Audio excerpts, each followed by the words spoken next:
On the 15th of May, 1990, inside the auction room at Christie's in New York, a Japanese paper magnate named Ryoi Saito raised his paddle and bought a painting for $82.5 million. It was, at that moment, the most expensive painting ever sold. Then he opened his mouth and said something that made curators across the world go pale. He told reporters that when he passed away, he wanted this Van Gogh cremated along with him, turned to ash, gone the same way he would be gone. His people later called it a metaphor, a comment about inheritance taxes in Japan. But the painting was never shown in public again, not once, not for a single day since. Let's look at why a portrait of a sad, ordinary doctor could inspire a threat like that, and why, decades later, nobody, not even the world's leading Van Gogh scholars, can say with certainty where it is right now. What you're looking at, if you pull up an image of it, is a man in his 60s, leaning his head into his fist, wrapped in a heavy blue coat, sitting at a red table under a sky-colored hill. 2 yellow books sit near his elbow. A glass holds a sprig of purple flowers. He isn't looking at us. He's looking somewhere past the edge of the canvas, and his face carries something between exhaustion and grief. This is Portrait of Dr. Gachet, painted by Vincent van Gogh in June of 1890, in the final 10 weeks of his life. On the surface, it reads as a simple, melancholic portrait of a physician. But almost nothing about this painting is as simple as it looks, starting with the color you're seeing right now. Because the balance of that color is no longer the balance Van Gogh actually painted. The first thing this painting has lost is not the painting itself, but its original chemistry. Van Gogh built this canvas using an unstable organic red pigment, a geranium lake, alongside his blues. That red has been fading for well over a century, quietly weakening the pinks and purples that once pushed back against the blue background and the flower's petals. The blues are still Van Gogh's blues. They have simply been left to dominate a painting that was never meant to be this monochrome. Conservators studying paintings from this same period at Auvers have found traces of that faded pigment glowing faintly under ultraviolet light, a kind of after-image of a color balance we can no longer see with the naked eye. Every time we look at Portrait of Dr. Gachet, we are looking at Van Gogh's composition through a filter he never intended, one his own chemistry applied slowly, over 136 years, without anyone touching the canvas at all. So who was this man Van Gogh chose to paint in such raw, unflattering honesty? Dr. Paul Ferdinand Gachet was a homeopathic physician who had, 15 years earlier, lost his own wife, and who never fully recovered from it. He had written his medical thesis decades before on a single subject: melancholy. He collected art obsessively, dabbled in etching under a fake name, and had a reputation among painters as someone who understood suffering better than most doctors of his era. Camille Pissarro recommended him to Van Gogh's brother Theo as a man sympathetic to artists. Vincent arrived in the village of Auvers-sur-Oise on the 20th of May, 1890, fresh out of a year in an asylum in Saint-Rémy, and almost immediately entered one of the most productive stretches of any painter's career, nearly 70 canvases in 70 days. But his very first letter about Gachet to Theo was not warm. Vincent wrote that they probably shouldn't count on the doctor at all, because, in his words, the man seemed at least as sick as he was. 2 men sizing each other up, each one privately suspecting the other might be the more fragile of the pair. That tension never fully disappeared, even as the relationship warmed into something closer to friendship. Now look at his hand. The right fist is clenched, pressed hard into his cheek, holding up the weight of his own head. Painters had used exactly this gesture for centuries before Van Gogh, the fist under the chin, as shorthand for a mind that has stopped moving forward. It's the same gesture in Albrecht Dürer's engraving of Christ as the Man of Sorrows, a print Van Gogh knew well. It isn't the only borrowed image either. Van Gogh had just seen Delacroix's painting of the poet Tasso, locked inside a madhouse, and had begged his brother to send him a print of it, wanting exactly that expression, the line between genius and collapse. Look again at the hand itself, though, and something is off. It doesn't sit right on the arm. It looks boneless, oddly flat against the shoulder behind it. X-ray analysis of this canvas shows no underdrawing at all beneath the paint. No pencil marks, no correction, nothing sketched out in advance. Van Gogh built the whole face and body in one uninterrupted pass, likely across 2 or 3 sessions in early June.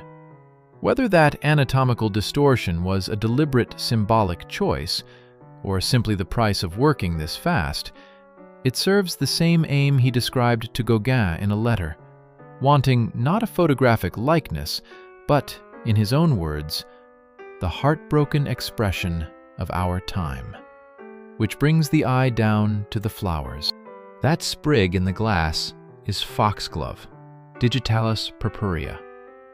And the standard explanation has always been almost too neat, that Gachet used Digitalis to treat Van Gogh's seizures, and that its toxicity even gave the artist a kind of yellow-tinted vision, supposedly explaining his love of yellow paint. It's a tidy theory, and it survives mostly because it fits into one sentence. The evidence doesn't fit quite so cleanly. Foxglove is usually read as an attribute of Gachet the physician, rather than a record of any specific prescription. And because Gachet had written his own thesis on melancholy, the flower may connect his medical identity to the very condition his own pose embodies. That's a reasonable interpretation. It is still an interpretation, not a chart from a patient's file. And then there are the books. 2 slim yellow paperbacks sit near the doctor's hand, close enough that anyone looking hard at the original can read the titles. Novels by the Goncourt brothers. One follows a servant destroyed by poverty and desire. The other follows an artist watching his career and his sanity come apart. Van Gogh named these exact yellow novels in a letter to his sister, so their presence on the table is not accidental. One possible reading is more pointed than the museum wall text usually allows. That placing books about ruin on a healer's table quietly undercuts the healer, suggesting that medicine, for all its authority, was no more equipped to fix the sickness of the age than art was. That's a reading, offered here as one, not as Van Gogh's confirmed intention. The foxglove explains Gachet's profession. The books complicate it. There are 2 separate mysteries buried in this painting, and it's worth naming them clearly before we go any further, because they don't resolve the same way. The first is a mystery of location. Where is the actual canvas right now, and what condition is it in? The second, more dangerous question doesn't even touch this canvas at all. It touches a different one, hanging in full public view in Paris, and whether it was painted by Van Gogh at all. We'll follow the first mystery through 8 decades of ownership before we ever get to the second. Its value could always be explained easily enough by talent and rarity. Its provenance should have been just as easy to trace. Instead, one crucial transfer in its history has no surviving paper trail at all. And we'll get to exactly where that gap opens. For 22 years after Vincent died, the portrait belonged, more or less, to the public record. His sister-in-law Johanna inherited it, and in 1897, needing money, she sold it for 300 francs, roughly $58 at the exchange rate of the time, for a painting that decades later would sell for more money than most countries' national budgets. By 1911, it had reached the Städel Museum in Frankfurt, where it became the pride of the collection, a symbol of everything modern German art was reaching toward. Then, in 1933, the museum stopped hanging it and started hiding it, moving it into a secret room to keep it out of official view. The painting had not changed. The country around it had. The hiding didn't work. On the 1st of December, 1937, the Reich's propaganda ministry seized it outright. One canvas among thousands stripped from German walls as degenerate art that same year. Hermann Göring didn't destroy it. He had it sold abroad for foreign currency because a masterpiece labeled degenerate was still, to him, simply an asset. It passed through dealers, crossed the ocean with a banker named Siegfried Kramarski fleeing to New York, and hung for decades afterward inside the Metropolitan Museum of Art, on loan from his family, before they finally sent it to auction in 1990. Somewhere in that chain sits the one gap nobody has ever closed. Between 1938 and 1939, in the handoff between a collector named Franz Königs and Siegfried Kramarski, no signed record survives explaining whether Königs sold the painting outright or only passed it along for safekeeping before running from the Nazis. Königs died in 1941 on a train platform under circumstances that have never been fully explained. Decades later, his granddaughter, Christine Königs, spent a large part of her adult life trying to prove that gap in the paperwork wasn't an accident, but a theft dressed up afterward as a sale. Which brings us back to Saito and that auction room in 1990. He didn't stop at one painting. 2 days later, without blinking, he bought a Renoir for $78.1 million. Two of the most expensive paintings on Earth, purchased within 48 hours by one man, and both would eventually vanish from public view, sold off after his death to help settle what turned out to be a mountain of debt. The cremation remark wasn't really about art, most researchers now agree. It was aimed at Japan's inheritance tax system, a provocation with a painting caught in the middle of it. But intention doesn't do much for a century-old sprig of painted foxglove and an already fading red pigment. Even meant as metaphor, a serious threat to destroy one of the most fragile objects of its kind says something uncomfortable about how casually enormous wealth can treat things nobody else will ever get to replace. After Saito's debts caught up with his estate in the later 1990s, the canvas was sold again in a private transaction, this time through a middleman named Wolfgang Flötl, who would later become the center of one of Austria's largest banking scandals, accused of losing more than $1 billion of a bank's money. After that sale, the public trail goes essentially cold. No loan to a museum, no insurance filing anyone outside the transaction can access. Its ownership has never been publicly confirmed since.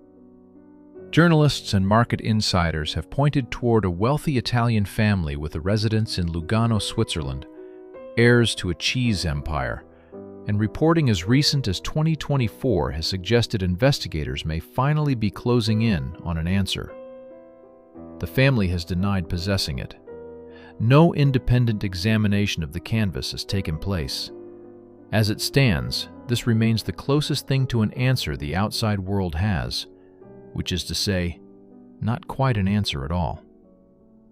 Here is where the first mystery resolves, and it resolves as an absence rather than an answer.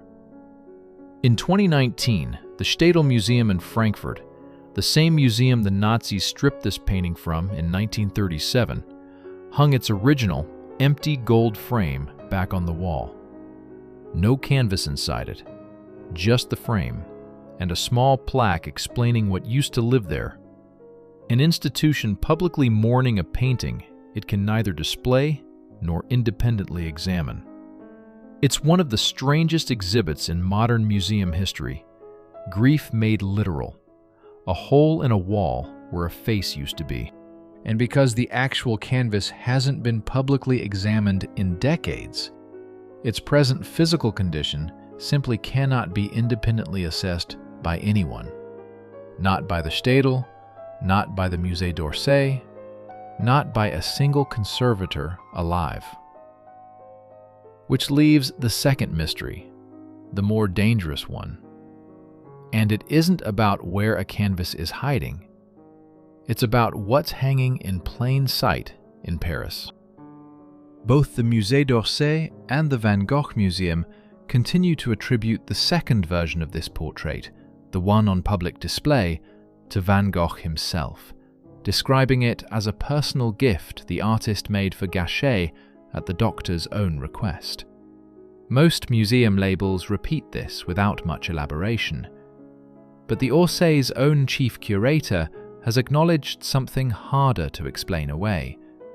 That second canvas is unsigned, that it looks hastier and less resolved than the first, and that Van Gogh, despite writing constantly and specifically to his brother about his work, never once mentions painting a second version in any surviving letter. A French researcher named Benoît Landais built an entire book, L'Affaire Gachet, around that silence, arguing that the Paris version was not painted from life at all, but produced afterward, quite possibly by Gachet himself. A man documented elsewhere producing his own copies of Impressionist paintings under the name Paul van Rijssel. Landais's case is detailed and considered credible by some historians and dismissed by others, and it has never been settled by consensus. If it were ever proved, the irony would be brutal. The doctor entrusted with Van Gogh's final weeks would also sit at the center of a dispute over which image of him Van Gogh actually painted. Nobody has proven that this happened, but the controversy survives precisely because the one canvas best positioned to settle the question, the original, now missing behind a private door, remains unavailable for anyone to compare it against. The hand tells us how Van Gogh built the emotion in this painting. The books tell us what kind of emotion he meant it to carry. And the ending tells us that none of it was enough. Van Gogh shot himself in the chest 6 weeks after finishing this portrait, in a wheat field not far from Gachet's own house. The 2 local doctors who reached him did not operate. Whether the bullet could safely have been removed is a medical question the surviving accounts simply cannot settle from this distance. What we do know is that Gachet stayed with him through those final hours, and afterward made a charcoal sketch of his face, a record that still survives in the Orsay archives today. The doctor portrayed here as the embodiment of melancholy could not save the painter who had given him that face. After Vincent was gone, the portrait carried on without him, sold for almost nothing, seized by a regime that called it degenerate, hidden, monetized, shipped across an ocean, and finally auctioned into a kind of permanent disappearance that even museums can't undo. Van Gogh once wrote that he believed this portrait would look like a ghost to people a century later. He had no way of knowing how literally that would come true. Not just the face in the paint, but the object itself, dissolving behind private walls, becoming a rumor with a price tag, instead of a painting anyone can actually stand in front of. If this is a portrait of a brother in suffering, painted by a man 6 weeks from his own death, for a doctor who would soon sit beside his deathbed, what does it say about us that the painting's exact location now matters less to the world than its exact price?